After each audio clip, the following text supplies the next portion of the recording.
Information with blogging. जैसे कि आपको पता है मनी महेश के रास्ते सब खुल चुके हैं जाने के लिए, दर्शन करने के लिए। अगर आप भी जा सकते हैं, भगवान का बुलावा है आपको, तो आप ज़रूर जाएं। आप सामने देख सकते हैं ये मनी है। भगवान शिव अपने दर्शन इस मनी के रूप में देते हैं। काफ़ी कथाएं हैं, काफ़ी मान्यता है इस मनी की। लेकिन मैं कुछ आज आपको इंटरेस्टिंग स्टोरी बताऊंगा, इसके रहस्य में बताऊंगा, इसके पीछे ऐसा क्यों है, क्या है। आपको नियर वीडियो मिल जाएगी कि हम मनी महेश कैसे जा सकते हैं, पहुंच सकते हैं। मनी महेश जाने के रास्ते भी बहुत आपको तरीके मिल जाएंगे, आजकल हर एक टेक्नोलॉजी है।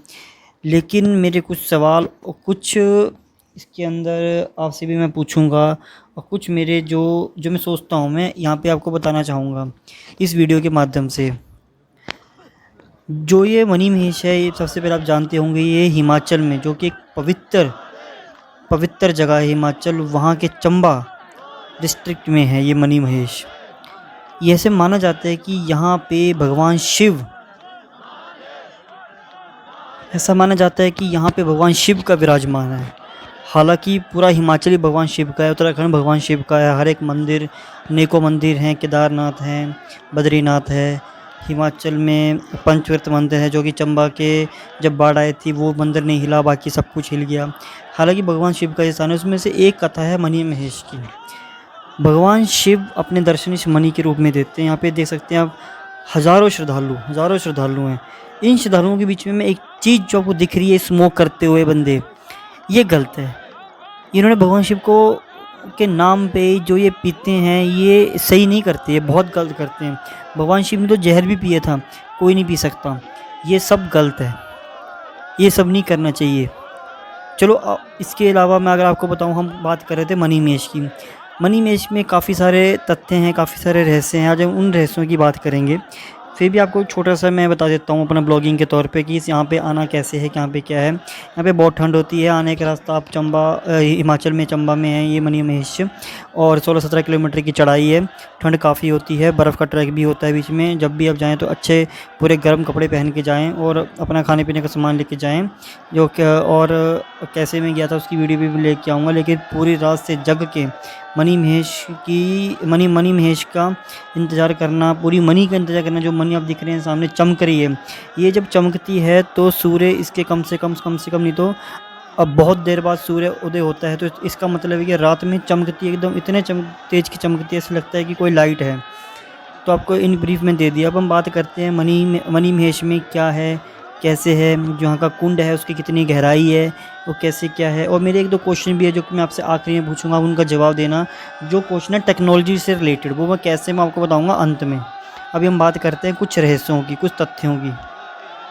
जी, ऐसे तो कहा जाता है कि काफ़ी ऊंचे ऊंचे पर्वत हैं इस भारत देश में, और हमारे पड़ोसी देश में नेपाल में भी एक ऊंचा पर्वत है माउंट एवरेस्ट, जहाँ पे बहुत ज़्यादा पर्वतारोही ने उनको फतेह किया है। लेकिन मनी महेश के बारे में कोई नहीं सोच सकता, उसके पहाड़ पर चढ़ने के लिए कोई नहीं सोच सकता, क्योंकि यहाँ पे लोगों ने कभी प्रयास नहीं किया। ऐसे मान्यता कहा जाता है, एक स्टोरी है कि जिस किसी ने भी इस पर्वत पर चढ़ने की कोशिश करी है, वो कभी चढ़ ही नहीं पाया। वो चढ़ते चढ़ते ही पत्थर में तब्दील हो गया। एक भेड़िया था, अपनी भेड़िया को लेके जा रहा था, भेड़ों को लेके, और वो चढ़ते चढ़ते ही इस पर्वत पे पत्थर बन गया। जी हाँ, ये बात सच है। आपको यकीन नहीं होगा, लेकिन ये बात सच है। ये हम इनके पीछे साइंटिफिक रीज़न नहीं ढूंढ सकते, ऐसा क्यों हुआ, क्या हुआ। बड़े बड़े साइंटिस्ट फेल है, तो हम क्या, हम आपको सिर्फ बता सकते हैं कि इन सब चीज़ों के पीछे जो है रीज़न्स नहीं है कोई।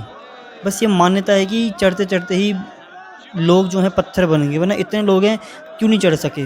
कुछ रीज़न होगा तभी तो नहीं चढ़ पाए होंगे ना। ये रीज़न है, ये मानने पड़ेंगे हमें।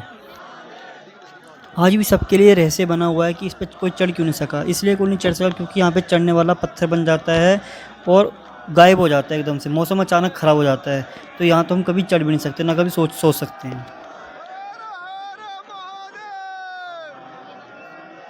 1965 और 1968 में इटली और जापान के जो पर्वतारोही उन्होंने चढ़ने की कोशिश की थी, लेकिन वो असफल हो गए थे।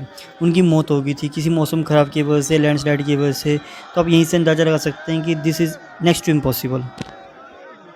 अगर बात की जाए मनी महेश झील की, तो मणिमय झील की गहराई को नापना नामुमकिन है अपने आप में।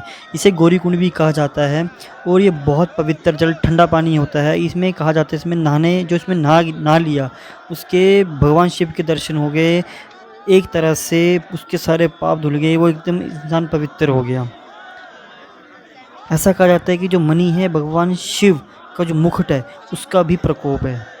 लेकिन ये सब बातें आपने सुनी होंगी, जानी होगी, लेकिन अब मेरा आपसे एक क्वेश्चन ये है, जो भी जितने पर्वत हैं जहाँ पे हमने सुना है कि असंभव है चढ़ना, जैसे कि मणिमहेश का पर्वत हो गया या फिर कैलाश का पर्वत हो गया, ऐसे कहते हुए मुझे बड़ा डर लग रहा है। लेकिन फिर भी मेरा आपसे एक क्वेश्चन ये है कि इनके पीछे का रहस्य, इनके पीछे की जो क्यूरियोसिटी होती है जानना, जो मतलब इन पर्वतों के पीछे क्या है, कि इन पर्वतों के पीछे क्या रहस्यमयी है, कैसे क्या हो रहा है, हर किसी को एक क्यूरियोसिटी तो रहती होगी। जैसे देख सकते हैं आप यहाँ पे झील है, इस झील की मैं आपको पहले बात बता रहा था। तो अब मैं बात आता हूँ अपने इस पे, अपने क्वेश्चन पे।